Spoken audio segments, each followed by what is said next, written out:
আসসালামু আলাইকুম বন্ধুরা, আজকের এই ভিডিওতে আবারও তোমাদের স্বাগত জানাই। আজকে যে বিষয় নিয়ে আলোচনা করব সেটা হচ্ছে নাউন। নাউন সম্পর্কে আলোচনা করব, কারণ এর আগের ভিডিওতে আমি নাউন সম্পর্কে আলোচনা করেছি, কিন্তু তার অনেক কিছু বাকি রয়ে গেছে। তাই জন্য এই দ্বিতীয় ভিডিওটি করতে আমি বাধ্য হচ্ছি। আর আপনারা যারা এখনও কাগজ কলম নিয়ে বসেনি, তারা নিশ্চয়ই কাগজ কলম নিয়ে বসবেন, কারণ আজকে আমি নাউন সম্পর্কে বিস্তারিত আলোচনা করব এবং খুব সংক্ষেপে। তো চলুন আমরা বেশি দেরি না করে আলোচনায় ফিরে যাই। আজকের আলোচনার বিষয় তাহলে আমরা জানলাম নাউন। টপিক ছিল এর বাংলা হচ্ছে বিশেষ্য, বা এটাকে আমরা নামপদ বলি। এটা আমরা আগে জেনেছি, এটা আমাদের সবারই জানা, কিন্তু তবুও যারা বেসিক থেকে অ্যাডভান্সে যেতে চাও ইংরেজি গ্রামার সম্পর্কে, বিশেষ করে নাউন সম্পর্কে, তাহলে আজকের এই ভিডিওটা তাদের জন্য খুব গুরুত্বপূর্ণ রয়েছে।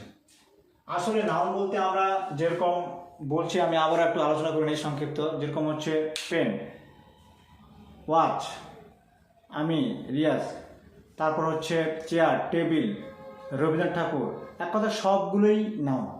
এটা আমরা জানি, এক কথায় নাম বোঝালে সেটাকে আমরা নাউন বলি। কিন্তু এই নাউনের মধ্যে রবীন্দ্রনাথ ঠাকুর রয়েছেন, এই নাউনের মধ্যে ওয়াটার জল রয়েছেন, এই নাউনের মধ্যে পেন রয়েছেন, এই নাউনের মধ্যে ডাস্টার রয়েছে। তো এই কোনটা কী ধরনের নাউন সেটা আমাদের জানা খুব জরুরি রয়েছে। তো এটাই নিয়ে সমস্যা। তবে আমরা তাহলে জানলাম কি, যে কোনো নামকেই বলা হবে নাউন। পেন নাউন, বুক নাউন, তারপর হচ্ছে duster noun, water noun, oil noun. এগুলো এক একটা, প্রত্যেকটা এক একটা নাউন, কিন্তু এক একটা নাউন এক এক রকমের। আমরা জানি নাউন বিভিন্ন রকমের। কেন বিভিন্ন রকমের কথাটা বলছি, তার কারণ হচ্ছে আমরা কোনো কোনো জায়গায় দেখেছি নাউন দুই প্রকার, কাউন্টেবল, আনকাউন্টেবল। আবার কোনো জায়গায় দেখেছি নাউন পাঁচ প্রকার, proper noun, common noun, abstract noun, collective noun, materials noun. আবার অনেক জায়গায় নাউনকে দেখেছি দুই প্রকার, অ্যাবস্ট্রাক্ট নাউন, কংক্রিট নাউন। তো আজকে এই যতগুলো সমস্যা রয়েছে নাউন সম্পর্কে, আশা করছি এই ভিডিওর মধ্যে আমি তোমাদের টোটাল আলোচনা করে দেব। তো চলো আমরা বেশি দেরি করবো না, তাহলে এগুলো এক একটা নাউন। আচ্ছা, এই যে নাউন, নাউনের বাংলা অর্থ আমি লিখলাম এখানে বিশেষ্য বা নামপদ। এক কথায় আমাদেরকে মাথায় রাখতে হবে যে কোনো নামকেই বলা হবে নাউন। এক কথায় ইংরেজিতে যে ওয়ার্ডের মাধ্যমে কোনো কিছুর নাম বোঝায় সেই ওয়ার্ডটাকে আমরা সাধারণত নাউন বলি। নাউন মানে হচ্ছে নামপদ বা বিশেষ্য পদ। এইটুকু ক্লিয়ার। এবার আমরা চলে আসবো এই যে বিভিন্ন, আমি এখানে পেন লিখলাম, বুক লিখলাম, ডাস্টার লিখলাম, ওয়াটার লিখলাম, অয়েল লিখলাম, এগুলোর এক একটা, এগুলো প্রত্যেকটা নাউন, কিন্তু এগুলোর নাউনের ভাগ আছে, আলাদা আলাদা নাউনের এগুলোর অর্থ আছে, অর্থ অনুযায়ী এদের ভাগ আলাদা হয়। তো যাই হোক, নাউনের সংজ্ঞা, ডেফিনেশনটা আমরা মোটামুটি জানলাম, কিন্তু নাউনের যে কাইন্ডস, আমরা যে নাউনকে ভাগ করব, আসলে নাউন কয় প্রকার, এটা নিয়ে কিন্তু সবার সমস্যা রয়েছে। তাই জন্য আমাদেরকে মাথায় রাখতে হবে যে নাউনকে যখন আমরা ডিভাইড করব, নাউনকে যখন আমরা ভাগ করব, তখন আমাদের সব থেকে যেটা মাথায় রাখতে হবে সেটা হচ্ছে যে নাউনকে আমরা দুটো দৃষ্টিকোণ থেকে ভাগ করব। নাউনকে একটা দৃষ্টিকোণ থেকে ভাগ করলে কিন্তু আমরা গুলিয়ে ফেলবো। আসলে নাউনকে ভাগ করা হয় দুটো দৃষ্টিকোণ থেকে, এক কথা দুটো দিক থেকে, দুই রকমভাবে ভাগ করা হয় নাউনকে। সেটা আমরা আজকে জানবো। একটা হচ্ছে যে নাউনের, আমরা যদি এখানে নাউন লিখি, নাউনকে আমরা দুটো দৃষ্টিকোণ থেকে ভাগ করব। আমি আবারও বলছি, যাদের হাতে কাছাকাছি খাতা কলম নেই তারা নিয়ে নিবে। আমরা নাউনকে দুটো দৃষ্টিকোণ থেকে ভাগ করব, মানে একটা দৃষ্টিকোণ থেকে নয়। একটা দৃষ্টিকোণ হচ্ছে কাউন্টেবিলিটি, কাউন্টেবিলিটি, আর একটা হচ্ছে নাউনের অবস্থা, অবস্থা অনুযায়ী, অবস্থা অনুযায়ী। তাহলে আমরা নাউনকে কটা দৃষ্টিকোণ থেকে ভাগ করব? আমরা জানলাম নাউনকে আমরা দুটো দৃষ্টিকোণ থেকে ভাগ করবো। একটা হচ্ছে কাউন্টেবিলিটি অনুযায়ী নাউনকে আমরা ভাগ করব, আর একটাকে বলা হবে কোনো নাউন যখন কোনো বাক্যের মধ্যে বা কোনো সেন্টেন্সের মধ্যে ব্যবহৃত হবে তার অবস্থার উপর নির্ভর করে। ক্লিয়ার? এবার এই যে কাউন্টেবিলিটি আছে না, কাউন্টেবিলিটির বাংলা অর্থটা হচ্ছে এরকম, গণনা। গণনা যোগ্যতা। বুঝা গেল? গণনা যোগ্যতা অনুযায়ী আমরা নাউনকে ভাগ করতে পারবো দুই ভাগে। আমাকে যদি বলে যে নাউন কয় প্রকার, তাহলে আমাকে একটা কোশ্চিন আমার পার্টনারকে বলতেই হবে, জিজ্ঞাসা করতেই হবে যে আমি কোন দৃষ্টিকোণ থেকে নাউনকে ভাগ করবো। আসলে যদি বলা হয় কাউন্টেবিলিটির দিক থেকে, তাহলে আমরা বলবো নাউন দুই প্রকার। কাউন্টেবল, কাউন্টেবল কথাটার অর্থ হচ্ছে গোনা যায় এমন, গণনযোগ্য, গোনা যায় এমন। আর একটা হচ্ছে আনকাউন্টেবল। ক্লিয়ার? তাহলে গোনা যায় না এমন। আমাকে মাথায় রাখতে হবে নাউনকে যখন আমরা ক্লাসিফিকেশন করব, নাউনকে যখন আমরা ভাগ করব, তখন আমাকে দুটো দৃষ্টিকোণ থেকে ভাগ করতে হবে। একটা দৃষ্টিকোণ কি? কাউন্টেবিলিটি, গণনাযোগ্যতা অনুযায়ী। আর একটা দৃষ্টিকোণ কি? সেটা হচ্ছে নাউনের অবস্থা অনুযায়ী। নাউনটা যখন কোনো সেন্টেন্সের মধ্যে ব্যবহৃত হচ্ছে, তার অবস্থার উপর নির্ভর করে আমরা নাউনকে ভাগ করব। তাহলে আমরা জানলাম যে কাউন্টেবিলিটি অনুযায়ী বা গণনাযোগ্যতা অনুযায়ী নাউনকে আমরা দুটো ভাগে ভাগ করলাম, কাউন্টেবল আর একটা হচ্ছে আনকাউন্টেবল। এবার কথা হচ্ছে কাউন্টেবল কি? কাউন্টেবল হচ্ছে যে নাউনগুলোকে গোনা যাবে, 1 2 3 4 5 6 7 8 9 10 এইভাবে গোনা যাবে, যাদের গণনযোগ্যতা রয়েছে, এক কথা গণনা যাবে, তাদেরকে আমরা কাউন্টেবিলিটি বলবো। যেরকম মনে করো পেন, মেন, হলো বুক, ডাস্টার, তারপর হচ্ছে ডাস্টার, এরকম আরো অনেক কিছু রয়েছে। তারপর মনে করো যে বয়, গার্ল,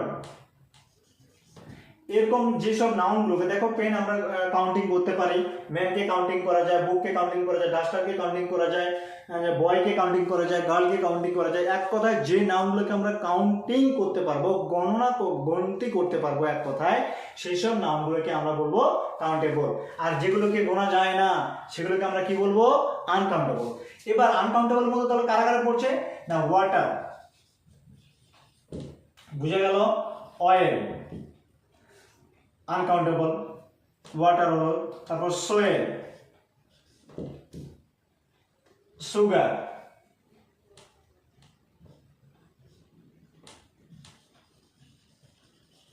এক কথায় এরকম যে নাউনগুলোকে রয়েছে, উড, এগুলো আমরা গুনতে পাই না। এই যে যেগুলো গোনা যায় না, সেই সব নাউনগুলোকে আমরা বলবো আনকাউন্টেবল। যেগুলো গোনা যায় না, এই ধরনের নাউনগুলোকে আমরা বলবো আনকাউন্টেবল, মানে গোনা যায় না এমন। তাহলে এটা ক্লিয়ার হলো? মোটামুটি আমি এখানে আলোচনা করে নিচ্ছি, এটা খুব সহজ, কিন্তু এটা খুব সহজ, এটা আমরা পরে আরো একটু এক্সাম্পলের মাধ্যমে আমরা আলোচনা করে নেব পরে। তার আগে আমরা যেটা জানবো, তোমরা এটা যারা মনে করছো যে এগুলোকে তোমরা কেউ স্ক্রিনশট এটাকে করে নিতে পারো বা পরে এটাকে দেখে নিতে পারো, তাহলে আপনারা বুঝতে পারবে এটা জায়গা সংকীর্ণ আছে, তাই জন্য আমি মিশিয়ে দিচ্ছি এটাকে। তাহলে আমরা নাউনকে ভাগ করলাম দুটো দৃষ্টিকোণ থেকে। একটা দৃষ্টিকোণ হচ্ছে নাউনের অবস্থা অনুযায়ী।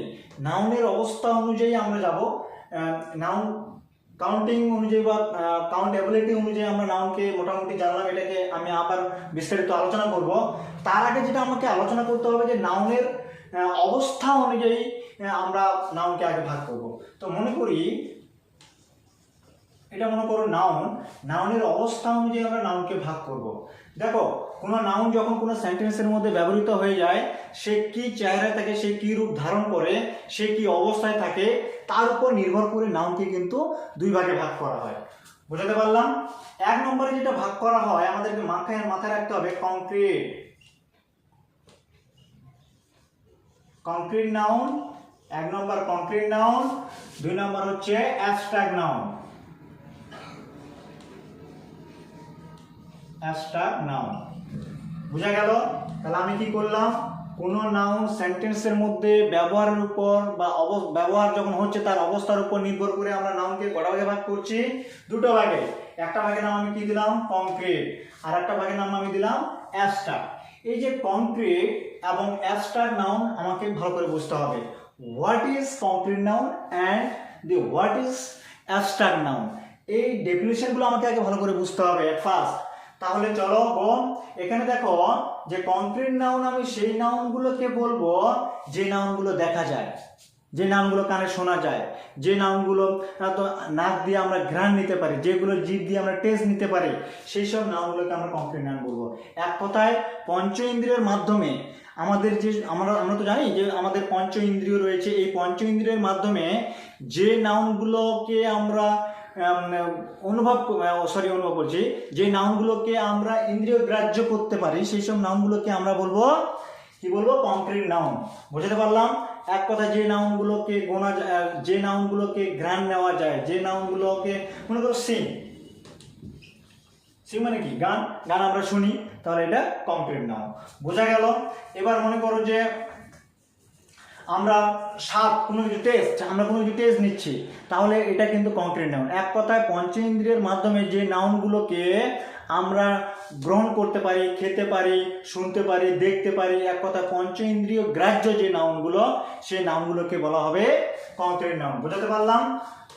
এবার এই যে কংক্রিট নাউন, এবং আমরা চলে আসবো অ্যাবস্ট্রাক্ট নাউন। যে নাউনগুলোকে দেখা যায় না, যে নাউনগুলোকে শোনা যায় না, যে নাউনগুলোর টেস্ট নেওয়া যায় না, যে নাউনগুলোকে হচ্ছে স্পর্শ করা যায় না, সেই নাউনগুলোকে আমরা বলবো অ্যাবস্ট্রাক্ট নাউন। ক্লিয়ার?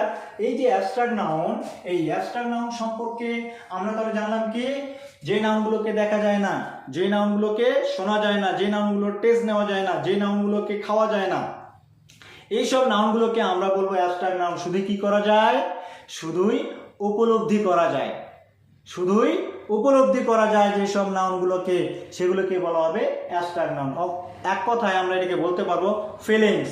যে ফিলিংসগুলো আমরা অনুভব করি, চোখে দেখা যায় না, কানে শোনা যায় না, মুখে দিয়ে টেস্ট করা যায় না, এইসব নাউনগুলোকে বলা হবে অ্যাবস্ট্রাক্ট নাউন। যেমন মনে করো অনেস্টি। বোঝাতে পারলাম? এই অনেস্টি মানে সততা, সততাকে আমরা দেখতে পাই না। মনে করো অনেস্টি হলো, এবার আমরা মনে করব যে এখানে লাভ, ভালোবাসা, এটা দেখা যায় না, এটা উপলব্ধি করার বিষয়। তারপর মনে করো যে বয়হুড, শৈশবকাল, ম্যানহুড, গার্লহুড, এরকম যে শব্দগুলো রয়েছে, সফটনেস,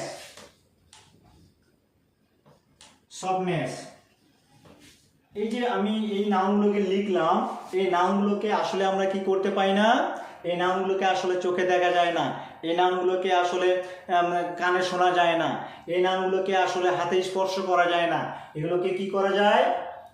এগুলোকে শুধুই উপলব্ধি করা যায়, তাই জন্য এগুলোকে বলা হবে অ্যাবস্ট্রাক্ট নাউন। বোঝাতে পারলাম?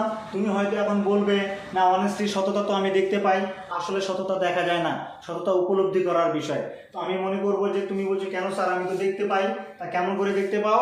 যে রাস্তাতে একটা বয়স্ক বৃদ্ধ মহিলা চলতে পারছিল না, আমি তাকে রাস্তা পার করে দিলাম, তো এটা তো আমার কাছে সততা। তো আসলে তুমি যেটাকে পার করেছো, একটা বৃদ্ধ মহিলাকে পার করেছো, সেটাকে তুমি স্পর্শ করেছো, বুড়িটাকে দেখা যায়, এটা হচ্ছে কমন নাউন। আসলে যেটা তুমি দেখিয়েছো সেটা আসলে চোখে দেখা যায় না, সেটা উপলব্ধি করার বিষয়। তারপর মনে করো যে সফটনেস, আমরা বলি সফটনেস, কমলতা। এই কমলতাকে আমি তো দেখি, আমি তো বুঝতে পাই। হয়তো আমরা কোনো মনে করো যে একটা কচি ফুলের উপর আমরা যখন হাত স্পর্শ করি, বা ঘাসের উপর যখন আস্ত করে আমরা হাত স্পর্শ করি, তখন আমরা হয়তো কমলতা অনুভব করি, কিন্তু আসলে নয়। এটা হচ্ছে সফটনেস। সফটনেস মানে আমরা স্পর্শ করি না, সেটাকে ছোঁয়া যায় না, সেটাকে উপলব্ধি করা যায়। সফটনেস বলতে তাহলে আমরা কি বললাম? এগুলো হচ্ছে সবগুলো এক একটা কি? Abstract noun. এক কথায় যে নাউনগুলোকে সফটনেস আমরা মনে করি যে আমরা তো টাচ করছি, স্পর্শ করছি, এটা তো কমন নাউন, আসলে কিন্তু এটা কংক্রিট নাউনের মধ্যে পড়বে না। সফটনেস, মনে করো যে তুমি একটা ফুলের উপর হাত দিচ্ছ, এই তো কমন, আসলে কিন্তু তুমি যেখানে হাত দিয়েছো সেটা কমন নয়, সেটা তো তুমি ফুলে হাত দিয়েছো, ফুল তো হচ্ছে তোমার কমন নাউন। বুঝাতে পারলাম? কংক্রিট নাউনের মধ্যে পড়বে। আসলে সফটনেস, বয়হুড, লাভ, অনেস্টি, প্রভার্টি, এরকম অনেক ওয়ার্ড আছে। তারপর মানে স্যাডনেস, হ্যাপিনেস, আসলে এই যেগুলো শুধু উপলব্ধি করা যায়, সেই নাউনগুলোকে আমরা বলবো অ্যাবস্ট্রাক্ট নাউন। আর যেগুলো হচ্ছে দেখা যায়, শোনা যায়, খাওয়া যায়, তোমার হচ্ছে ছোঁয়া যায়, স্পর্শ করা যায়, টেস্ট নেওয়া যায়, সেগুলোকে আমরা বলবো কংক্রিট নাউন। তাহলে অ্যাবস্ট্রাক্ট নাউনের কিন্তু কোনো ভাগ নেই। আমরা তাহলে অ্যাবস্ট্রাক্ট নাউন সম্পর্কে জানলাম, যে নাউনগুলোকে কি করা যায় না। আই রিপিটেড, আমি আবারও বলছি, যে নাউনগুলোকে দেখা যায় না, যে নাউনগুলোকে শোনা যায় না, যে নাউনগুলোকে খাওয়া যায় না, যে নাউনগুলোর টেস্ট নেওয়া যায় না, শুধুই উপলব্ধি করা যায় সেই সব নাউনগুলোকে আমরা বলবো অ্যাবস্ট্রাক্ট নাউন। আর অ্যাবস্ট্রাক্ট নাউনের কোনো ভাগ হয় না। এখানে আমাকে একটা জিনিস মাথায় রাখতে হবে যে এই যে অনেস্টি, লাভ, বয়হুড, সফটনেস, হ্যাপিনেস, তারপর হচ্ছে তোমার স্যাডনেস, ম্যানহুড, এরকম আরও অনেক ওয়ার্ড আছে যে ওয়ার্ডগুলোকে বা যে নাউনগুলোকে আমরা কি বলবো অ্যাবস্ট্রাক্ট নাউন বলবো। তবে এই জায়গাতে আমাকে কয়েকটা জিনিস একটু মাথায় রাখতে হবে, তাহলে এই অ্যাবস্ট্রাক্ট নাউনের কিন্তু আমরা কোনো কি পাই না, এই অ্যাবস্ট্রাক্ট নাউনের কিন্তু আমরা কোনো কি ভাগ নেই। তাহলে মোটামুটি অ্যাবস্ট্রাক্ট নাউন সম্পর্কে আমরা জানলাম। এবার আমরা চলে আসবো কংক্রিট, যেটা নিয়ে বেশি সমস্যা হয় সেটা হচ্ছে এই কংক্রিট নাউন নিয়ে। এই কংক্রিট নাউন কোনগুলো? যে নাউনগুলোকে দেখা যাবে, যে নাউনগুলোকে শোনা যাবে, যে নাউনগুলোকে টেস্ট নেওয়া যাবে, যে নাউনগুলোকে গোনা যাবে, এরকম। তো এই ধরনের নাউনগুলোকে আমরা বলছি কংক্রিট নাউন। আসলে কংক্রিট নাউনকে কিন্তু আমরা চারটা ভাগে ভাগ করব। এখানে 1 নম্বর ভাগ হচ্ছে প্রপার নাউন, প্রপার নাউন। 2 নম্বর হচ্ছে কমন নাউন। 3 নম্বর হচ্ছে কালেকটিভ।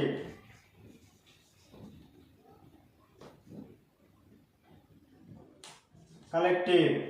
4 নম্বর হচ্ছে কালেকটিভ। 4 নম্বর হচ্ছে ম্যাটেরিয়ালস। Materials nouns.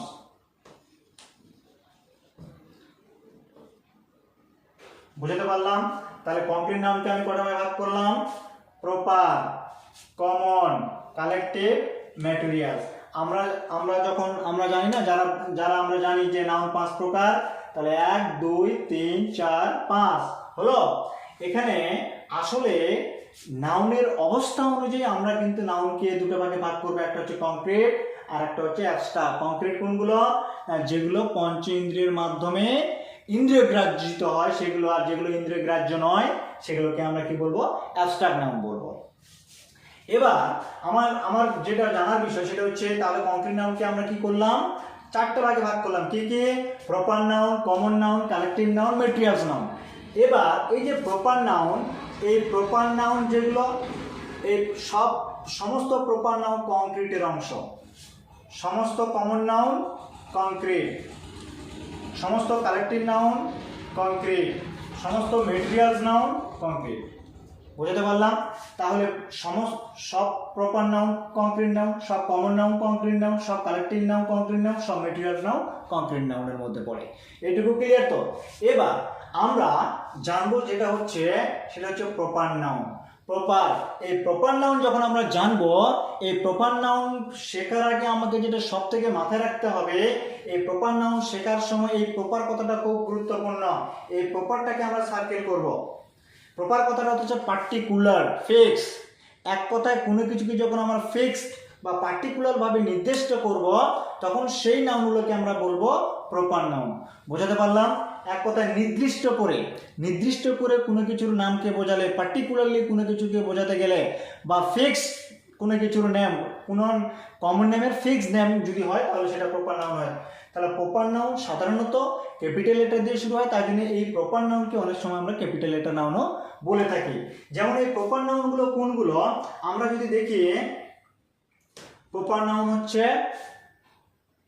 আমার নামটা মনে করো রিয়াজ, এটা প্রপার নাউন, পার্টিকুলার নেম। তারপর মনে করো রবীন্দ্রনাথ,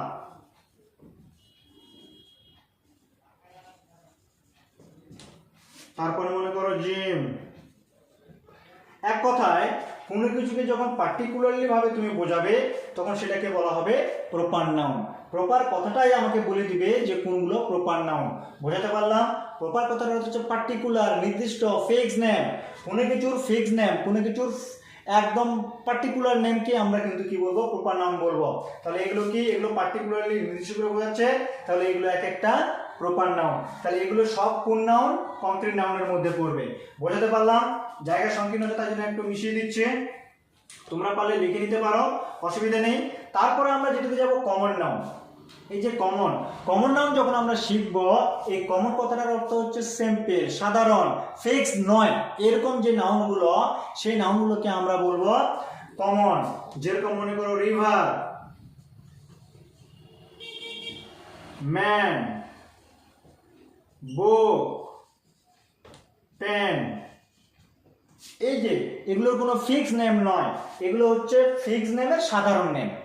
বুঝে যেতে পারলাম? এই যে ফিক্স নেম প্রপার নামগুলো ছিল, এই ফিক্স নেমের সাধারণ নেমকে আমরা বলবো কমন নাউন। কমন কথাটার অর্থ হচ্ছে সিম্পল, ফিক্স নয়, সাধারণ। এরকম সাধারণভাবে যখন কোনো কিছুর নাম বোঝাবে তখন সেটাকে আমরা কি বলবো? কমন নাউন বলবো। এখানে আমরা আরো একটা নোট করে রাখতে পারি, সেটা হচ্ছে যে কমন নাউন বিশেষত তোমার স্মল লেটার দিয়েও অনেক সময় আমরা দেখতে পাই, তাই জন্য এগুলোকে অনেক সময় আবার স্মল লেটার নাউনও বলা হয়ে থাকতে পারে বা বলি আমরা। যাই হোক, এটাকে আমি তাহলে মিশাচ্ছি। এবার আমরা চলে যাব কালেকটিভ। আসলে এই কালেকটিভ কথাটার মধ্য দিয়ে কিন্তু নাউনগুলোকে পরিচয় করিয়ে দিচ্ছে। আমাদেরকে মাথায় রাখতে হবে কালেকটিভ, এই যে কালেকটিভ বলছে, কালেক্ট কথাটার মধ্য দিয়ে আমাদেরকে বুঝে নিতে হচ্ছে যে অনেক কিছুর কালেক্ট, অনেক কিছুর সংগ্রহ বা অনেক কিছুকে এক জায়গায় করছে, এরকম কিছু। এক কথায় এই কালেক্ট কথাটার অর্থ হচ্ছে দল, গুচ্ছ, বান্ডিল, থোকা। এক কথায় কোনো কিছু একটা অ্যাডিশন, এক কথায় একটা রূপ, সব কিছুর। এখানে যে এরকম কমন নাউনগুলো দেখছি না, এরকম অনেকগুলো কমন নাউন যখন এক জায়গায় গচ্ছিত রূপ ধারণ করবে তখন সেটাকে আমরা কি বলবো? তখন সেটাকে আমরা কালেকটিভ নাউন বলবো। আসলে কালেকটিভ নাউন কথাটার অর্থ হচ্ছে দল, গুচ্ছ, বান্ডিল, থোকা, গ্যাং, তোমার হচ্ছে গ্রুপ, আর্মি, ক্লাস, এই ধরনের যে ওয়ার্ডগুলো। দেখো এই ওয়ার্ডগুলোকে যখনই বলছি, নামগুলোকে যখন আমি বলছি তখন বোঝা যাচ্ছে। আমি যদি বলি লাইব্রেরি যখন বলছি তখন কি হচ্ছে যে এই লাইব্রেরিতে মানে হচ্ছে যে অনেকগুলো বইয়ের সম্ভার একটা জায়গায় স্থান। তারপর মনে করো যদি ক্লাস মানে আমার স্টুডেন্টসের কথা মনে পড়ে যাচ্ছে, সেখানে টিচার, স্টুডেন্ট অনেকজন একসঙ্গে গচ্ছিত রূপ ধারণ করছে। আর্মি, অনেকগুলো সৈনিক। তারপর মনে করো যে এই ধরনের যে তোমার হচ্ছে যে নাউনগুলো রয়েছে, এই নাউনগুলোকেই কিন্তু বলা হবে তোমার হচ্ছে কালেকটিভ নাউন্স। ক্লিয়ার? এবার আমি একটু মেটেরিয়াল নাউন একটু পরে আসছি। এই জায়গাটা আমাকে বুঝতে হবে যে প্রপার, কমন এবং কালেকটিভ সম্পর্কে আমরা জানলাম। কালেকটিভ কোনগুলো সেটার কয়েকটা উদাহরণ দেওয়া যাক। ক্লাস, দেখো এখানে অনেকগুলো স্টুডেন্টসের কিন্তু একটা যোগফল বোঝাচ্ছে বা একটা কালেক্ট বোঝাচ্ছে। তারপর মনে করো যদি টিম, এই টিম কথাটার মধ্য দিয়েও কিন্তু আমরা বুঝতে পারছি যে অনেকগুলো কালেকটিভ নাউন, অনেকগুলো নাউনের, কমন নাউনের কিন্তু একটা গচ্ছিত রূপ। তারপর মনে করো গ্যাং। এই যে গ্যাং কথাটা যখন আমরা বলবো, এই গ্যাং কথাটার মধ্যেও কিন্তু আমরা দেখতে পাচ্ছি যে অনেকগুলো চোর বা রোবার্সের একটা গ্রুপ, একটা দল। হ্যাঁ, যে গ্রুপ, এই যে গ্রুপ, এখানে এই নাউনগুলোকে অনেকগুলো কমন নাউনের একটা রূপ বোঝায় এখানে। তাই জন্য এই কালেকটিভ নাউনকে কিন্তু অনেক সময় গ্রুপ নাউনও বলা হয়ে থাকতে পারে। এখানে আমাকে মাথায় রাখতে হবে যে অনেকগুলো কমন নাউন, খুব ভালো করে বুঝবে, অনেকগুলো কমন নাউন যখন এক জায়গায় গচ্ছিত রূপে থাকে তখন সেটা কালেকটিভ নাউন হয়ে যায়। বুঝাতে পারলাম? তার মানে কমন নাউন, এই কালেকটিভ নাউনের মধ্যে কিন্তু কি আছে? কমন নাউন আছে। বুঝা গেল? এখানে যে কমন নাউনটা থাকলো, সেই কমন নাউনের ফিক্স নেম যখন আমি দিব তখন সেটা হয়ে যাবে কি? তখন সেটা হয়ে যাবে প্রপার নাউন। এই জায়গাটা একটু আমি সংক্ষেপে আলোচনা করে নিচ্ছি। কারণ হচ্ছে যে এই প্রপার, কমন এবং কালেকটিভ, এই তিনটা নাউনের সঙ্গে একটা ওতপ্রোত যোগাযোগ, একটা সম্পর্ক আছে, যে সম্পর্কটা আমাদের জানা অবশ্যই জরুরি রয়েছে। এই যে আর্মি, এই আর্মিটা আমি যখন লিখবো, বা এই যে গ্যাং, টিম, তারপর হচ্ছে যে ক্লাস, এগুলোকে যদি আমরা ভালো করে লক্ষ্য করি, এই জায়গাটা একটু সমস্যা হচ্ছে, তাই আমি লিখে নিচ্ছি। প্রপার কথাটা থাকছে, কমন থাকছে, কালেকটিভ থাকছে। তার মানে যে কালেকটিভ যখন আমরা বলছি দল, গুচ্ছ, বান্ডিল, থোকা, এরকম কিছু বলছি, তখন আমাকে ফ্লক, FLOCK, বুঝা গেল? এই যে এই কথাগুলো দেখো, ক্লাস মানে একটা গচ্ছিত ছাত্রদের একটা দলকে বোঝাচ্ছে, টিম বলতে একটা ক্লিয়ার। মনে করো এখানে এই যে ক্লাসটা যখন আমি বলছি, তার মানে আমি কি বললাম যে প্রপারের সঙ্গে কমন, কমনের সঙ্গে কালেকটিভ। এক কথা কালেকটিভের মধ্যে অনেকগুলো কমন আছে, আর কমনের একটা ফিক্স নেম যখন আমি দিব তখন সেটা কি হয়ে যাবে? সেটা হয়ে যাবে প্রপার। একটু বুঝে নাও, তাহলে এই জায়গাটা বুঝতে হবে। যে এরকম আমি বলছি ক্লাস, তার মানে কি? এটা যদি কালেকটিভ নাউন হয় তাহলে এর মধ্যে অনেকগুলো কি আছে? কালেকটিভের মধ্যে অনেকগুলো কমন নাউন আছে। তাহলে এখানে কি আছে? স্টুডেন্ট। বুঝতে পারলাম? তাহলে স্টুডেন্টটা হচ্ছে আমার কমন নাউন। ক্লিয়ার? এবার আমি যদি মনে করি একটা স্টুডেন্টের নাম হচ্ছে রানা, তাহলে আমি যদি এখানে রানা লিখি, তাহলে রানা হচ্ছে আমার ফিক্স নেম। এই স্টুডেন্টের একটা, এখানে যে স্টুডেন্ট রয়েছে কমন নাউন, সেই কমন নাউনের ফিক্স নেম হচ্ছে কি? রানা। এই রানা তাহলে প্রপার নাউন। আর এই প্রপার নাউনের সাধারণ নেম কি? স্টুডেন্ট। বোঝা গেল? অনেকগুলো স্টুডেন্ট মিলে একত্রিত হয়ে গচ্ছিত রূপ ধারণ করে কি গঠন করলো? কালেকটিভ নাউন গঠন করলো। ক্লিয়ার? ঠিক একরকম ভাবে টিমের মধ্যে কে থাকে? টিমের মধ্যে কি থাকে? প্লেয়ার। বোঝা গেল? এই টিমের মধ্যে কি থাকে? প্লেয়ার। অনেকগুলো প্লেয়ার মিলে কি তৈরি হয়? টিম। তারপর অনেকগুলো কমন নাউন মিলে কি হলো? কি তৈরি হয়? Collective noun. ঠিক একই রকম ভাবে এই প্লেয়ারের যদি একটা ফিক্স নাম আমি দেই, একটা নির্দিষ্ট নাম দেই, পার্টিকুলার যদি আমি নাম দেই, তাহলে কি হবে? এখানে মনে করো বিরাট কোহলি, তাই না? ঠিক একই রকম ভাবে এখানে কি? গ্যাং। এখানে অনেক রবার্স বা ডাকাত বা চোরের হতে পারে। আমি মনে করো থিপ, চোরের দল। এই যে থিপ লিখলাম, হয়তো দেখো এদিকে গ্যাং মানে থিপ, তার মানে কি? এখানে একটা চোর আছে, এখানে অনেকগুলো চোর একত্রিত হয়ে এই এক কথায় এই গ্যাং এর মধ্যে চোর আছে। এই চোরের একটা পার্টিকুলার নেম, ফিক্স নেম যদি আমি দিই, কি একটা নির্দিষ্ট নাম দিলাম হয়তো, তাহলে এটা কি হয়ে গেল? এটা হয়ে গেল প্রপার নাউন। এক কথা আমাকে মাথায় রাখতে হবে, প্রত্যেকটা কালেকটিভ নাউন গঠিত হয় অনেকগুলো কমন নাউনের সমষ্টি, এবং প্রত্যেকটা কমন নাউনের ফিক্স নেমকে বলা হবে প্রপার নাউন। ক্লিয়ার? আর্মির মধ্যে কি থাকে? সোলজার। আর্মির মধ্যে সোলজার থাকে, এবং এই যে সোলজারের যদি আমরা একটা নির্দিষ্ট নাম দেই, তাহলে এখানে মনে করো এখানে যে সোলজারটা তাহলে কি নাম? আমার কমন নাম। এবার এটা যদি আমি একটা সাধারণ নাম দিই, তাহলে কি দাঁড়াবে? সেটা একটা নাম, একটা যে কোনো নাম তুমি দিতে পারো। রাকেশ দিলাম, তাহলে রাকেশ হচ্ছে আমার ফিক্স নেম। তাহলে কমন নাউনের ফিক্স নেমকে বলা হচ্ছে প্রপার নাউন। ক্লিয়ার? ফ্লকের মধ্যে কি থাকে? ফ্লকের মধ্যে মনে করো ভেড়া থাকে, দল এক কথায় আর কি। যেটাকে আমি যদি বলি ফ্লক, তাহলে গোট, ছাগল। তো ছাগলের যদি তুমি একটা ছাগলের আমরা অনেক সময় ভালো আদর করে নাম দিই, যে কোনো নাম একটা তুমি বলতে পারো, তাহলে সেই নামটা হচ্ছে XYZ, যে কোনো নাম দিতে পারো, সেই নামটা হবে কি? Proper noun. ক্লিয়ার? এই জায়গাটা আমাকে একটু বুঝে নিতে হবে। এবার আমরা চলে যাব, আমাকে মাথায় রাখতে হবে যে এই যে প্রপার, এগুলো মিশিয়ে দিচ্ছি আমি, জায়গা সংকীর্ণ আছে, তোমরা পারলে লিখে নাও। সেটা হচ্ছে যে আমরা কিন্তু এবার চলে যাব মেটেরিয়ালস নাউনে। এখানে মেটেরিয়ালস নাউনে যাওয়ার আগে আমাকে বুঝে নিতে হবে যে প্রপার নাউন, এই যে প্রপার নাউন, এই প্রপার নাউন সম্পর্কে আমাকে একটু বিস্তারিত আলোচনা করতে হবে। কি আলোচনা করব না? সেটা হচ্ছে প্রপার নাউনের শেষে কখনোই এস বাই এ যুক্ত হয় না। এই জায়গাটা আমাকে মাথায় রাখতে হবে। কি হয় না? না প্রপার নাউনের শেষে কখনো এস বাই এস যুক্ত হয় না। আবার যদি কোনো সাদৃশ্য বা তুলনা করা বোঝাতে যদি প্রপার নাউনকে আমরা ব্যবহার করি, আমি আবার বলছি, I repeated the lines, if we এখানে বলতে চাইছি আমি যে প্রপার নাউন, এই প্রপার নাউনকে আমরা কি করব? যদি কোনো এক কথা প্রপার নাউনের শেষে এস বা এস যুক্ত হয় না, কারণ এটাকে পার্টিকুলারলি ভাবে বলা হয়, তাই জন্য এদেরকে বলা হয় প্রপার নাউন। এই প্রপার নাউন অনেক সময় সাদৃশ্য বা তুলনা বোঝাতে যদি ব্যবহৃত হয়, তাহলে কিন্তু প্রপার নাউন থাকে না। এটা খুব গুরুত্বপূর্ণ তোমাদের জন্য, খুব ভালো করে মাথায় রাখবে। যদি কোনো প্রপার নাউন এখানে সাদৃশ্য বা তুলনা করা বোঝায়, তাহলে প্রপার নাউনটা পরিবর্তন হয়ে কমন নাউন হয়ে যায়। আমরা 1 নম্বর পয়েন্ট প্রপার নাউন সম্পর্কে জানলাম কি? যে প্রপার নাউনের সঙ্গে এস বাই এ যুক্ত হয় না, 1। 2 নম্বরে যেটা জানবো, যদি সাদৃশ্য বা তুলনা করা বোঝায়, আমি লিখে নিচ্ছি, সাদৃশ্য বা তুলনা বোঝালে অনেক সময়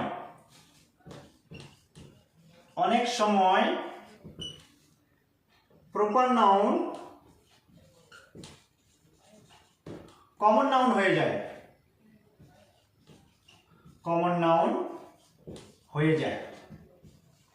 ক্লিয়ার? আমি আবার বলছি, সাদৃশ্য বা তুলনা বোঝালে অনেক সময় প্রপার নাউন কমন নাউন হয়ে যায়। একটা উদাহরণে যাওয়া যাক, আমরা একটা উদাহরণের মাধ্যমে এটাকে শিখে নেব। আমি মিশিয়ে দিচ্ছি। এবার আমাদেরকে মাথায় রাখতে হবে যে আমি তাহলে কি বললাম, যে অনেক সময় প্রপার নাউন কমন নাউন হয়ে যায়। কখন? যদি সাদৃশ্য বা তুলনা করা বোঝায় কোনো সেন্টেন্সের মধ্যে, তাহলে সেটা কি হয়ে যায়? প্রপার নাউন কমন নাউন হয়ে যায়। কেমন করে? আমরা এক্সাম্পলের মাধ্যমে দেখে নেব। আমি এটাকে মিশিয়ে দিচ্ছি, পরে আবার লিখে নেওয়া যাবে।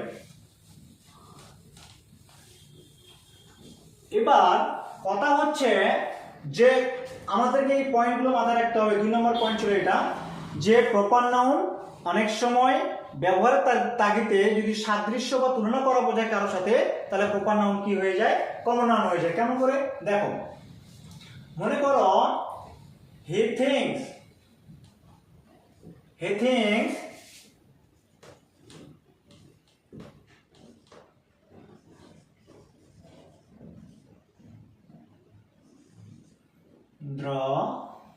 না, he thinks he is a Rabindranath.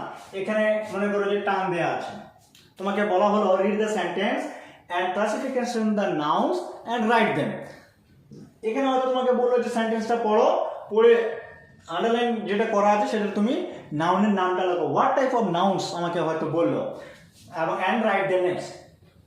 এবার আমি মনে করব যে এখানে আমার রবীন্দ্রনাথ ঠাকুর লেখা আছে, আমি একদম খুশি হয়ে গেলাম, এটাকে লিখে দিলাম। আমি জানি যে রবীন্দ্রনাথ ঠাকুর তো প্রপার নাউন, বড় হাতের উপর দিয়ে শুরু হয়েছে এবং একজনে আছে, কিন্তু আমাকে বুঝতে হবে যে নাউনগুলো যখন প্রপার নাউনগুলো কখন হবে সাদৃশ্য বা তুলনা করা বোঝালে সেটা প্রপার নাউন অনেক সময় কি হয়ে যায়? কমন নাউন হয়ে যায়। এই জায়গা থেকে আমাকে শিক্ষা নিতে হবে যে এই যে প্রপার নাউন রবীন্দ্রনাথ ঠাকুরকে আমি দেখলাম, আসলে এই রবীন্দ্রনাথ ঠাকুরটা কে? এই রবীন্দ্রনাথ ঠাকুর কিন্তু আসলে হচ্ছে হিও একটা ম্যান, যে কোনো পাবলিক হতে পারে। সে কি বলছে যে he thinks he is a Rabindranath. আসলে এই রবীন্দ্রনাথ আমাদের বিশ্বকবি রবীন্দ্রনাথ ঠাকুর নন, তিনি একজন সাধারণ মানুষকে এখানে তুলনা করছেন। তাই জন্য এই রবীন্দ্রনাথ ঠাকুরকে আমরা কি বলবো না, আমরা যদি এটাকে প্রপার বলি তাহলে ভুল। আমি কি বলেছিলাম রুলসটা, যে প্রপার নাউন কোনো সময় কি হয়ে যায়? কমন নাউন হয়ে যায়। কখন? যদি সাদৃশ্য বা তুলনা করা বোঝায় তাহলে he thinks he is a Rabindranath. তাহলে এই রবীন্দ্রনাথ আসলে কে? হি। এবার দেখো এটা তাহলে আসলে কি নাউন হবে? এটাকে যদি তোমরা প্রপার লেখো তাহলে ভুল, প্রপার হলে ভুল। কি লিখতে হবে? এটা আসলে কমন। বুঝাতে পারলাম? এই জায়গাটা ক্লিয়ার হয়েছে? সাদৃশ্য বা তুলনা করা বোঝালে অনেক সময় প্রপার নাউন কি হয়ে যায়? কমন নাউন হয়ে যায়। তাহলে এই যে প্রপার লিখলাম ভুল, কমন লিখলে ঠিক। এইভাবে আমাকে বুঝতে হবে। এখানে আরো একটা জিনিস লুকিয়ে আছে, সেটা দেখো, আমরা যখন আর্টিকেলসের নিয়মে আমরা জেনেছিলাম যে সাধারণত এ এন দি এগুলো কোথায় ব্যবহৃত হয়? এগুলো ব্যবহৃত হয় হচ্ছে কমন নাউনের পূর্বে। আই রিপিটেড, আমি আবার বলছি যে articles always using before the common noun. So এখানে কিন্তু যেহেতু এই রবীন্দ্রনাথ ঠাকুরের পূর্বে কিন্তু এ আছে, তাহলে এটা আমাকে ধরে নিতে হবে যে এটা কিন্তু কখনোই প্রপার নাউন হতে পারে না। আমি এখানে একটা নোট করতে পারো তোমরা, সেটা হচ্ছে 3 নম্বর নোট করে নিতে পারো যে কমন নাউনের পূর্বে যদি কোনো প্রপার নাউনের পূর্বেও যদি এ এন দি থাকে, তার মানে আমাকে এক কথা যেটা মাথায় রাখতে হবে, এ এন দি এরপরে যে নাউনটা থাকবে সেটা আমার কমন নাউন। কথাটা বুঝা গেল? তাহলে সেই ক্ষেত্রে দেখো এখানে এ কে আমরা পাচ্ছি, তার মানে এটা হচ্ছে আমার কমন নাউন। ক্লিয়ার? এবার আমরা চলে আসব, এই যে প্রপার নাউন সম্পর্কে আমরা মোটামুটি জানলাম। এই নাউনগুলো অনেক সময় পরিবর্তিত হয়ে যায়, কি কারণে হয় সেটা আমরা দেখলাম। এবার এটাকে আমি মিশিয়ে দিচ্ছি। আমরা এবার চলে যাব কমন নাউনে। এই কমন কথার সম্পর্কে আমরা জেনেছি। কমন কথাটার অর্থ হচ্ছে সাধারণ অর্থে। এই কমন মধ্যে প্রোনাউন, এই কমনের মধ্যেই কিন্তু কি থাকে? প্রপার নাউন থাকে। কমন মানে কি? কমন যখন আমরা লিখব, এই কমন নাউন যখন আমরা লিখব, কমনের মধ্যে কমনটা তৈরি হয় হচ্ছে কি দিয়ে?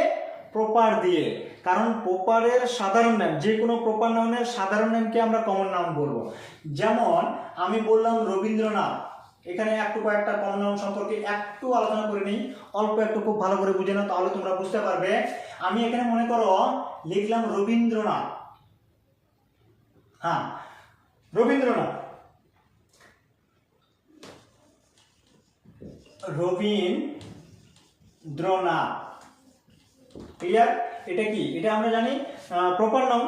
এই ক্ষেত্রে দেখা গেল রবীন্দ্রনাথকে প্রপার নাউন থেকে আমরা কিভাবে, আমি কি বললাম যে প্রপার নাউনের সাধারণ নেম, সিম্পল নেম হচ্ছে কমন নাউন। তার মানে আমাকে মনে করে নিতে হবে যে রবীন্দ্রনাথ আসলে কি? পোয়েট। তাহলে এটা হচ্ছে আমার কমন নাউন। কথাটা বুঝতে পারলাম? এই যে রবীন্দ্রনাথ, এক কথা আমাকে মাথায় রাখতে হবে, প্রপার নাউনের ফিক্সড নেম, প্রপার নাউনের সাধারণ নেম হচ্ছে কমন, আর কমন নাউনের ফিক্সড নেম, নির্দিষ্ট নাম, পার্টিকুলার নেম হচ্ছে আমার প্রপার নাউন। যদি আমি মনে করি এখানে লিখলাম ফ্লাওয়ার, উদাহরণগুলো খুব ভালো, কারণ গ্রামার বেশি ভালো শেখা যায় উদাহরণের উপর নির্ভর করেই। এই যে ফ্লাওয়ারটা আমি লিখলাম, এই ফ্লাওয়ারের যদি আমি ফিক্স নেম লিখি, মনে করে একটা ফুলের, আমি ফ্লাওয়ার মানে কি ফুল, তার মানে এটা হচ্ছে প্রপার নাউনের সাধারণ নাম, কমন নেম। তাহলে এখানে আমি যদি লিখি রোজ, তাহলে কি ফুলের একটা নির্দিষ্ট নামকে বোঝাচ্ছে, তাহলে রোজটা হচ্ছে আমার প্রপার, রবীন্দ্রনাথ হচ্ছে আমার প্রপার, হোয়াইট হচ্ছে আমার কমন, ফ্লাওয়ার হচ্ছে আমার কমন। বুঝা গেল? তাহলে এইভাবে কিন্তু আমরা কমন নাউনগুলোকে আইডেন্টিফাই করার চেষ্টা করব।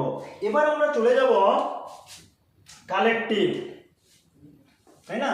এই কালেকটিভ মানে কিন্তু হচ্ছে দল, গুচ্ছ, বান্ডিল, থোকা, এগুলোকে আমরা মোটামুটি জানলাম, এর আগে আমরা জেনে নিয়েছি।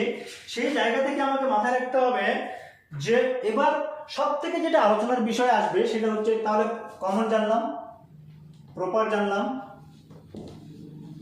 প্রপার, কমন, কালেকটিভ, এগুলোর সম্পর্কগুলো আমরা মোটামুটি জানলাম। ক্লিয়ার? এবার চলে আসবো আমরা materials.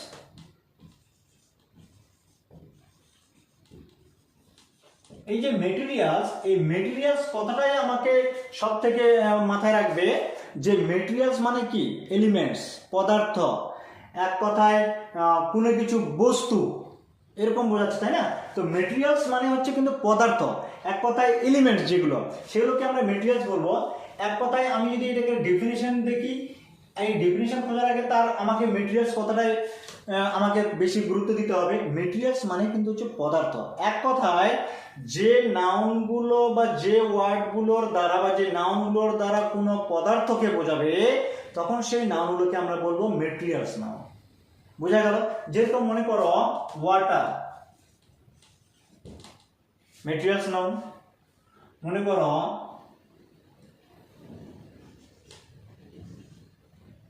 Would, materials noun. Iron, materials noun. Gold, materials noun. Silver, materials noun. হলো? এবার চলে আসো, ম্যাটেরিয়াল সিলভার হলো, আয়রন হলো, ওয়াটার হলো, উড হলো, অয়েল।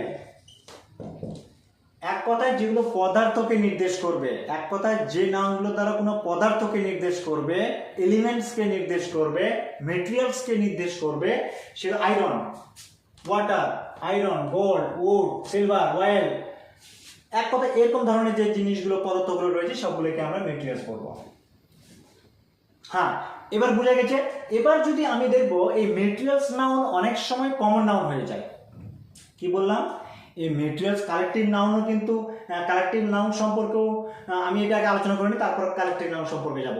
কারণ কালেকটিভ নাউন সম্পর্কে আরো কিছু ধারণা আমাদেরকে নিতে হবে। যাই হোক, তার আগে আমরা ম্যাটেরিয়ালস যেহেতু আলোচনা করছি, সেই ম্যাটেরিয়ালস কথাটাকে আমাকে বুঝতে হবে। ম্যাটেরিয়ালস মানে আমরা কি জানলাম? পদার্থ। যে যে যে নাউনের দ্বারা কোনো পদার্থকে নির্দেশ করে, তখন সেই নাউনগুলোকে আমরা বলবো ম্যাটেরিয়ালস নাউন। যেরকম water, wood, iron, gold, silver, oil, এরকম অনেক কিছু রয়েছে। তো এবার এই যে ম্যাটেরিয়ালস, এবার আমি তোমাদের কাছে একটা প্রশ্ন করতে চাই। আসলে রিং বা নেকলেস, নেকলেস তোমাদেরকে বলা হলো নেকলেস এবং রিং, এটা আসলে কি নাম বলো তো? মনে হয় পারবে, চেষ্টা করে দেখো তাহলে পারবে। তুমি তো দেখছো নেকলেস পদার্থ, রিং পদার্থ।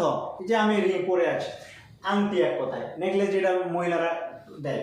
তো এই যে নেকলেস, রিং এবং নেকলেস, এই যে কথাগুলো, এগুলো আসলে কোন নাউনের মধ্যে পড়বে বলো তো?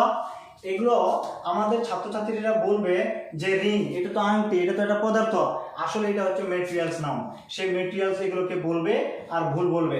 আসলে এই রিং বা নেকলেস বা আরো যে অর্নামেন্টস আমরা যে ব্যবহার করি, সেগুলো আসলে কিন্তু এক একটা ম্যাটেরিয়ালস নাউন থেকে তৈরি হয়েছে। আসলে এগুলো কিন্তু এক একটা ম্যাটেরিয়ালস নয়। এখানে একটা তোমরা পয়েন্ট মনে রাখতে পারো ম্যাটেরিয়ালস নাউনের ক্ষেত্রে, যে ম্যাটেরিয়ালস নাউন থেকে যদি কোনো উপাদান মানুষের ব্যবহারের জন্য তৈরি হয়, তখন সেটা আর ম্যাটেরিয়ালস নাউন থাকে না, সেটা তখন কি হয়ে যায়? সেটা তখন কমন নাউন হয়ে যায়।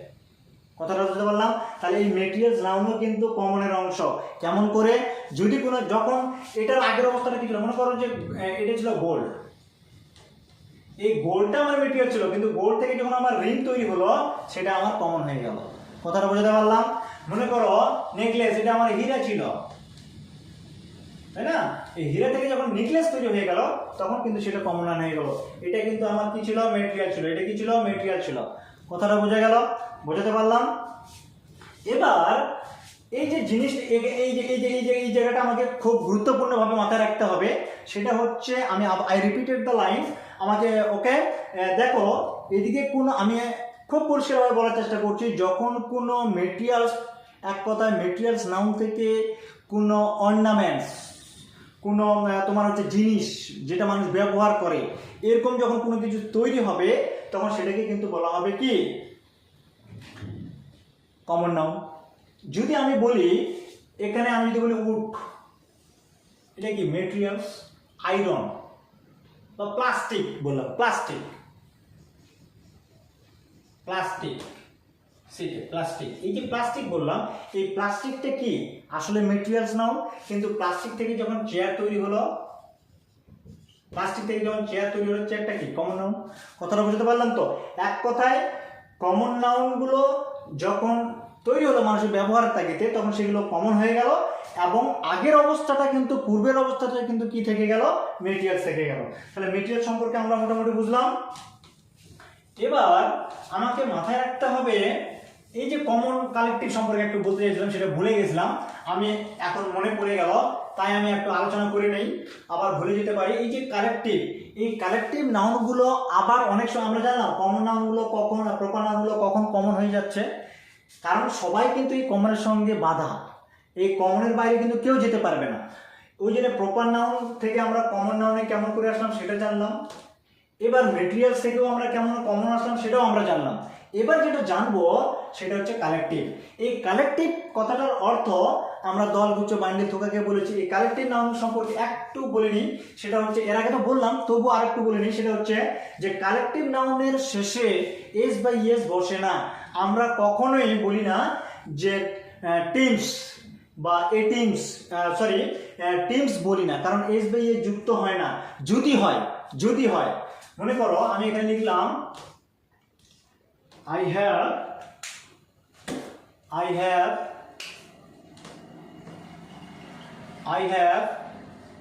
10, এটাকে বানান করেই লিখি, I have 10 teams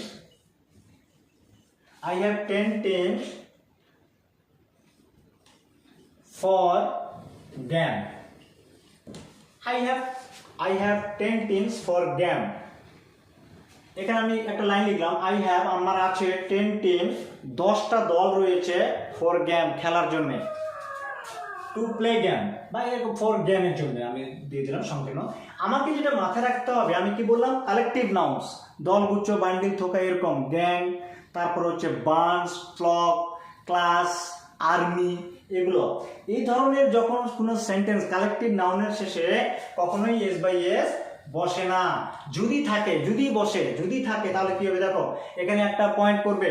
1 নম্বর, যদি কালেকটিভ নাউনের শেষে এস বা ইয়েস থাকে এবং তার পূর্বে যদি সংখ্যাবাচক শব্দ থাকে, আমি আবারও বলছি, যদি কোনো কালেকটিভ নাউনের শেষে এস বা ইয়েস থাকে এবং তার ঠিক পূর্বে যদি কোনো সংখ্যাবাচক শব্দ থাকে, তাহলে সেটা সেই কালেকটিভ নাউনসটা কালেকটিভ নাউন হয় না, কি হয়ে যায়? কমন নাউন হয়ে যায়। কেমন করে? দেখো এখানে মনে করো টিমসের নিচে আন্ডারলাইন করা আছে, তোমাকে বলা হলো যে finding the nouns and write the names. আমাকে বললো যে এই নাউন্সটাকে খুঁজে বার করো এবং তার নাম লেখো। তখন তুমি কি করবে? তুমি তো দেখবে টিম, দলগুচ্ছ, বান্ডিল, থোকাকে বোঝাচ্ছে, তুমি খুশি হয়ে গেলে, এটাকে তুমি একদম কি লিখলে? কালেকটিভ নাউন লিখলে। তুমি কালেকটিভ নাউন লিখলে কিন্তু ভুল লিখলে। কেন? তার কারণ হচ্ছে, নিয়ম বলছে, ব্যাকরণের নিয়ম বলছে, যদি কোনো কালেকটিভ নাউনের সাথে এস বাই ইয়েস থাকে এবং পূর্বে যদি কোনো সংখ্যা থাকে, তাহলে সেটা কি হয়ে যায়? সেই কালেকটিভ নাউনটা কমন নাউন হয়ে যায়। ক্লিয়ার? এবার তাহলে আমি এখানে দেখো এস বাই ইয়েস আমি পাচ্ছি, কিন্তু তার আগে দেখো ভাগ্যচক্রে আবার কি আছে? এখানে 10 কথাটা আছে, সংখ্যা আছে, তার মানে এটা কখনোই একটা কালেকটিভ হতে পারে না, এটা কি? একটা কমন নাউন। কথাটা বোঝা গেল? প্রপার থেকে কেমন করে কমনে গেলাম, তো ম্যাটেরিয়ালস কেমন কমনে আসলো, কালেকটিভ কেমন কমন আসলো, এইটুকু ক্লিয়ার হয়েছে। এবার আমাকে যেটা মাথায় রাখতে হবে, আমরা চলে যাব এবার মোটামুটি প্রপারের সঙ্গে কমনের সঙ্গে কালেকটিভ, ম্যাটেরিয়াল। আমি একটুখানি বলে নিই, সেটা হচ্ছে দেখো ম্যাটেরিয়ালস থেকে কমনে যাওয়া যায়, কালেকটিভ থেকেও কমনে যাওয়া যায়, প্রপার থেকেও কমনে যাওয়া যায়। কমন এমন একটা নাউন যে সবার সঙ্গে সম্পর্ক রাখে, এটা আমাকে মাথায় রাখতে হবে। সেই ক্ষেত্রে আমরা প্রপার নাউন সম্পর্কে জানলাম, কেমন করে কমনে গেলাম সেটা আমরা জানলাম, কেমন করে কালেকটিভ নাউনে ছিলাম, কালেকটিভ থেকে কেমন আমরা কমনে যেতে পারবো সেটা আমরা জানলাম, মেটেরিয়ালস থেকে কেমন আমরা কমনে গেলাম সেটাও আমরা জানলাম। এবার আমরা চলে যাব, এই আলোচনাটা ছিল কোন বিষয়ে না, কোনো নাউন যখন কোনো সেন্টেন্সের মধ্যে ব্যবহৃত হয়ে যাবে তার অবস্থার উপর নির্ভর করে আমরা নাউনকে দুটো ভাগে ভাগ করলাম। একটা ছিল কংক্রিট আর একটা ছিল অ্যাবস্ট্রাক্ট। এই কংক্রিট এবং অ্যাবস্ট্রাক্ট নাউনকে যখন আমরা দুটো ভাগে ভাগ করলাম, এগুলো সম্পর্কে আমরা বিস্তারিত জানলাম। এবার যেটা আমরা আলোচনা করব সেটা হচ্ছে আর একটা ভাগ ছিল কি, কাউন্টেবিলিটি অনুযায়ী, COUNT অ্যাবিলিটি, কাউন্টেবিলিটি। এই কাউন্টেবিলিটি কথাটার অর্থ হচ্ছে যে গণনার যোগ্যতা। এক কথায় আমি একটুখানি আলোচনা করেই নিয়েছি তোমাদের। এই কাউন্টেবিলিটি অনুযায়ী নাউনকে আমরা কটা ভাগে ভাগ করলাম না, দুটো ভাগে। খুব ভালো করে বুঝবে, এই কাউন্টেবিলিটি মানে কাউন্টেবল এবং আনকাউন্টেবল, মানে যেগুলো গোনা যায় না আর যেগুলো গোনা যায়, এগুলো ডেফিনিশন আমি একটু আগে বলেছি তোমাদের। এখানে যেটা বোঝার মতো রয়েছে, যেগুলো কাউন্ট, পেন গোনা যায়, বুক গোনা যায়, ম্যান গোনা যায়, গোড গোনা যায়, তারপর হ্যান্ড গোনা যায়, এরকম এভরিথিং অলওয়েজ যেগুলোকে গোনা যায় সেগুলোকে আমরা কাউন্টেবল বলবো, আর যেগুলোকে গোনা যায় না সেগুলোকে আনকাউন্টেবল বলবো। এবার কথা হচ্ছে যে আনকাউন্টেবল কোনগুলো, ওয়াটার আনকাউন্টেবল, তারপর হচ্ছে অয়েল আনকাউন্টেবল, তারপর হচ্ছে তোমার ওয়াটার, অয়েল, তারপর মনে করো যে আরো যেসব আনকাউন্টেবল নামগুলো রয়েছে, সুগার, তাই না, তারপর সুগার, সোয়েল, বুঝতে পারলাম? এক কথায় যেগুলোকে গোনা যাবে না সেগুলোকে কি বলবো, আনকাউন্টেবল বলবো। মনে করো হ্যাপি, এগুলো কি গোনা যায় না, স্যাড, এগুলোকে গোনা যায় না। তারপর হচ্ছে বয়হুড, এগুলোকে গোনা যায় না। এক কথা ফিলিংস গুলো গোনা যায় না, এরকম আনকাউন্টেবল, যেগুলোকে গোনা যায় না সেগুলোকে আমরা কি বলবো, আনকাউন্টেবল বলবো। এবার আমাকে মাথায় রাখতে হবে যে আনকাউন্টেবল, তাই না? হ্যাঁ, এবার মনে করো যে ওয়াটার, এই যে আমি ওয়াটার, এই ওয়াটারটাকে আমি নিলাম,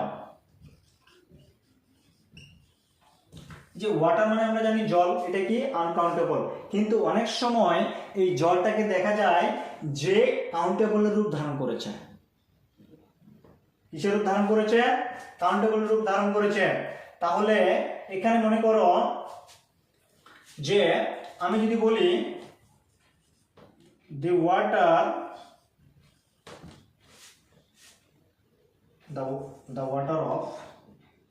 the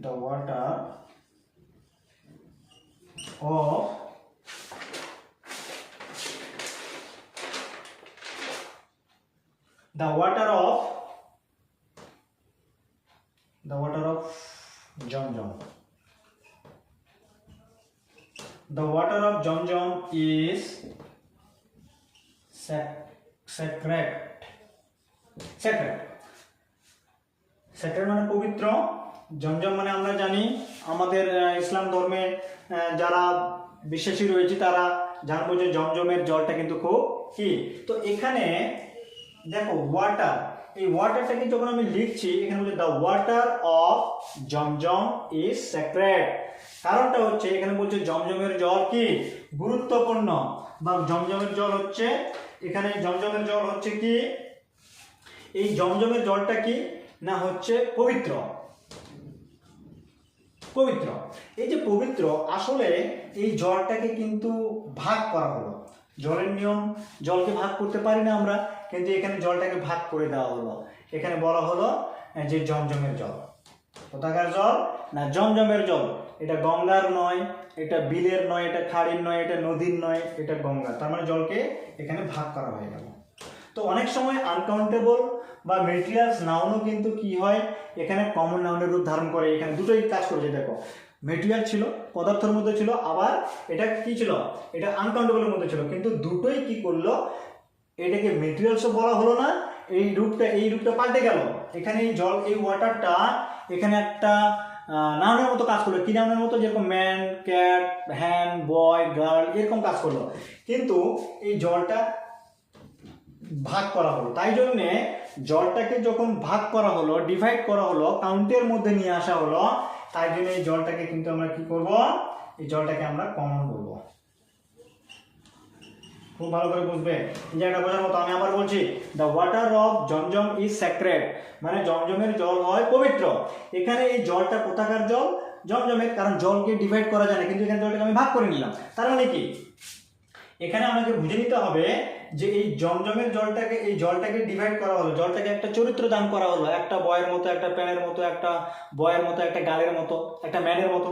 তাই জন্য এর চরিত্রটা পাল্টে গেল যেহেতু, তাই জন্যে এটাকে আমরা এখানে এই ক্ষেত্রে, এই সেন্টেন্সের ক্ষেত্রে আমরা কিন্তু এটাকে কি বলবো না, আমরা এটাকে কিন্তু কাউন্টেবলও বলবো না, আমরা এটা কিন্তু আনকাউন্টেবল বলবো না, এটাকে আমরা অ্যাবস্ট্রাক্টও বলবো না, আমরা এটাকে কি বলবো, কমন বলবো। কেন? দেখো, আমরা আগে বলেছি যে কমন নাউনের পূর্বে এক কথায় এ এন দি এবং তারপরে যদি কোনো নাউন থাকে তাহলে এটাকে কি নাউন মনে করবো, কমন নাউন। তাহলে দেখো এখানে ভাগ্যক্রমে দিটাও আছে, তাহলে এটা কি কমন নাউন। ক্লিয়ার? এবার আমরা চলে যাব তোমাদের কাছে কয়েকটা প্রশ্ন, সেটা হচ্ছে এই প্রশ্নগুলোকে তোমরা ভালো করে বুঝবে, তারপর উত্তর দেওয়ার চেষ্টা করবে। সেটা হচ্ছে যে মনে করো যে আমি লিখলাম যে ফার্নিচার,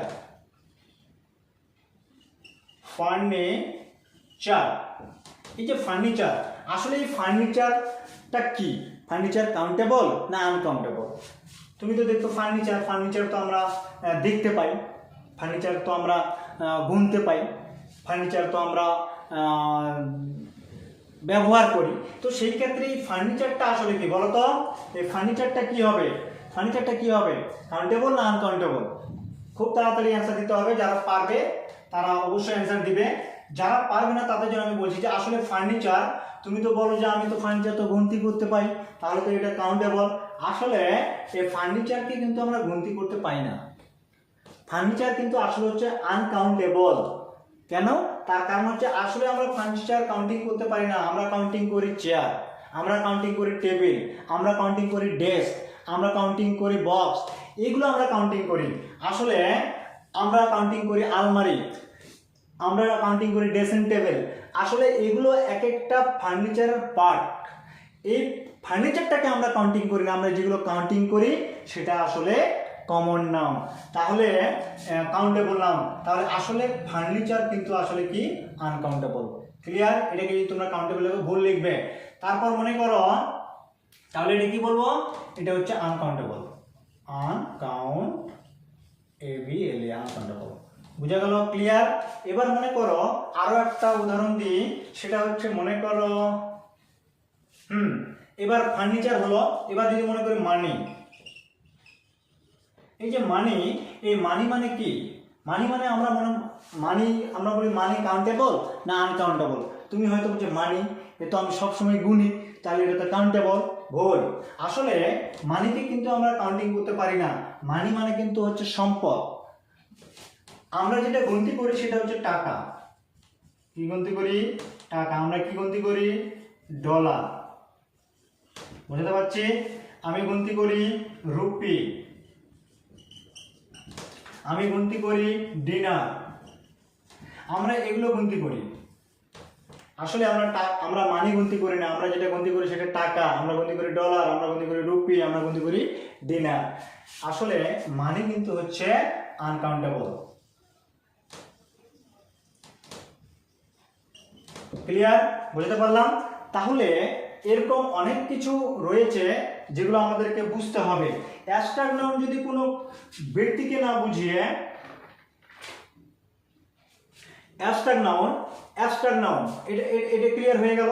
আমরা বুঝতে পারলাম তাহলে কোনগুলো কাউন্টেবল কোনগুলো আনকাউন্টেবল। আমরা অনেকটা আলোচনায় ঢুকে গেছি। এবার অল্পর মধ্যেই আমি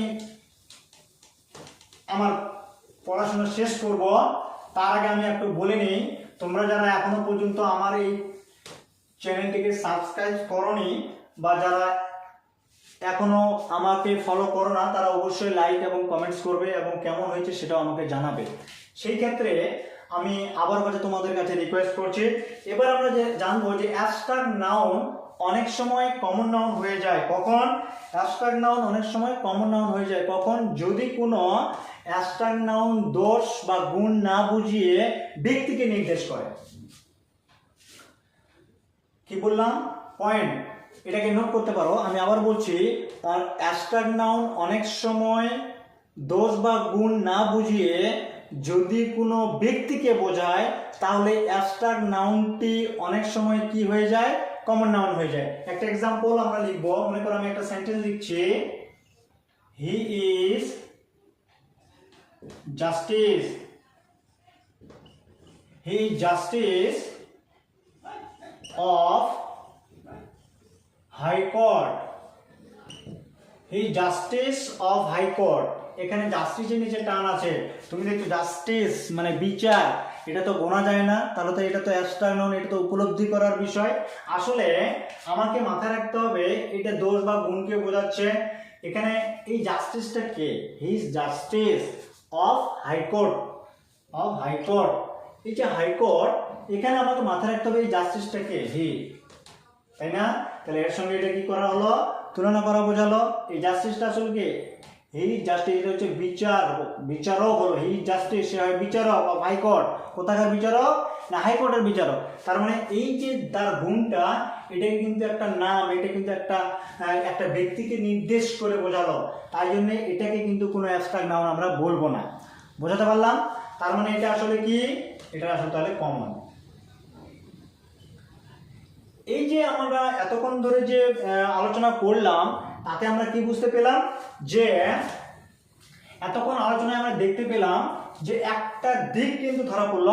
আমি আবারও একটু পূর্বের আলোচনায় ফিরে যাব, অল্প একটু শুয়ে যাব। সেটা হচ্ছে যে আমরা নাউনকে কিন্তু দুটো কি করেছিলাম, আমরা নাউনকে কিন্তু দুটো দিক থেকে, এক কথা দৃষ্টিকোণ থেকে আমরা ভাগ করেছিলাম। একটা হচ্ছে কাউন্টেবিলিটি আর একটা হচ্ছে অবস্থা অনুযায়ী নাউনের, কোনো সেন্টেন্সে যখন একটা নাউন ব্যবহৃত হয়ে গেল, তার অবস্থা অনুযায়ী আমরা নাউনকে ভাগ করেছিলাম।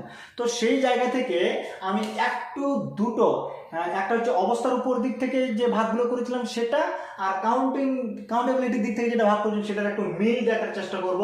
সেটা হচ্ছে যে মনে করো এটা ছিল কাউন্টেবিলিটি, আমরা প্রায় শেষের দিকে ক্লাসে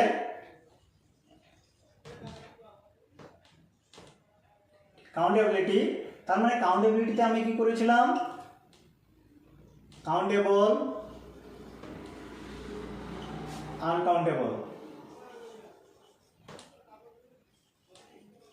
বুঝতে পারলাম? আমরা আর একটা ছিলাম কি, নাউনকে আর একটা কি ভাগ করেছিলাম, অবস্থা অনুযায়ী, অবস্থা অনুযায়ী ভাগ করেছিলাম কয় ভাগে, দুই ভাগে।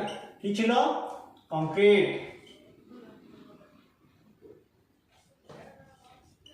আর একটা ছিল অ্যাবস্ট্রাক্ট, অ্যাবস্ট্রাক্ট। বুঝা গেল? এবার কাউন্টেবল কোনগুলো না, যেগুলো গোনা যায়। তাহলে এটা যদি আমি একটা বক্স করি, ম্যান গোনা যায়, বুক গোনা যায়, পেন গোনা যায়, তাই না? তারপর হচ্ছে তোমার বয় গোনা যায়। এইটুকু যদি আমি রাখি, আনকাউন্টেবলের মধ্যে কি, ওয়াটার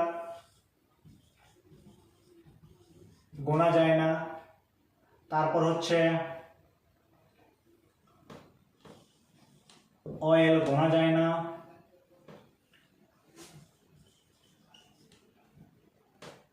সয়েল মাটি গোনা যায় না, এই যে স্যান্ড বালি গোনা যায় না। এই ধরনের যেগুলো রয়েছে এগুলোকে আমরা আনকাউন্টেবল বলছি।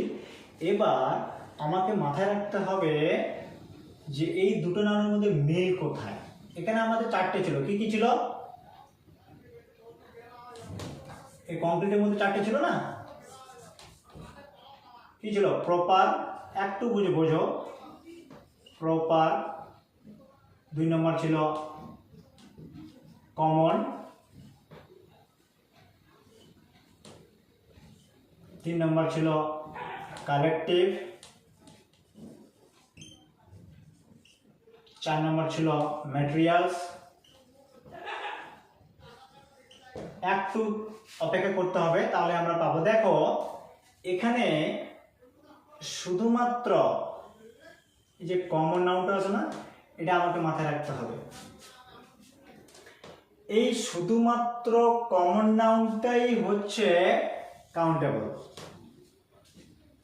এখানে যে আমরা 5টা ভাগ দেখলাম, এটাকে ধরে যদি 5টা ভাগ ধরি আমি, প্রপার ছিল, কমন ছিল, কালেকটিভ ছিল, ম্যাটেরিয়াল ছিল, আর কি ছিল? অ্যাবস্ট্রাক্ট ছিল। বুঝতে পারলাম?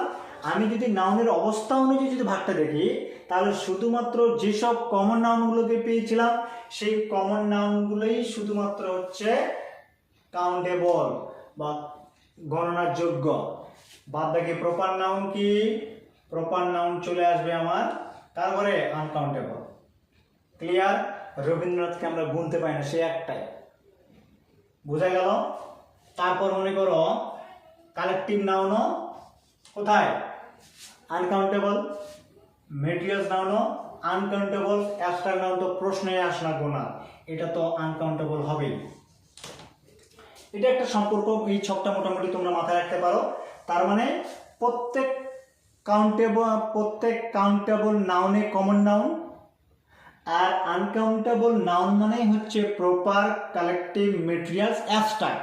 অ্যাবস্ট্রাক্ট তো বুঝতেই পারছো, এটা তো গোনাই যাবে না, তাহলে এটা তো আগে থেকেই আমার আনকাউন্টেবলের মধ্যে হয়ে আছে। তার মানে সব এক কথায় abstract uncountable, materials uncountable, collective uncountable, proper uncountable, শুধু কাউন্টেবল কোনগুলো? কমন নাউনগুলো। ক্লিয়ার? আশা করি তোমাদের এই ক্লাসটার মধ্যে দিয়ে আমি এই নাউন সম্পর্কে মোটামুটি বোঝাতে পেরেছি। আবারও যেটা বলতে চাই সেটা হচ্ছে যে আমরা এর পরবর্তীতে যেটা আলোচনা করব সেটা হচ্ছে 0 to অ্যাডভান্স, যেটাকে বলা হচ্ছে প্রোনাউন সম্পর্কে। আমরা নাউন সম্পর্কে মোটামুটি ধারণা আমি দিলাম, এবং এর আগেও আরও বিস্তারিত অন্য ভিডিওতে আমি আলোচনা করেছি। তো please like me and subscribe my channel. তোমার হচ্ছে অবশ্যই আমার এই চ্যানেলটাকে সাবস্ক্রাইব করবে। তো ধন্যবাদ। আজকের মতো এখানে শেষ করছি। Thank you.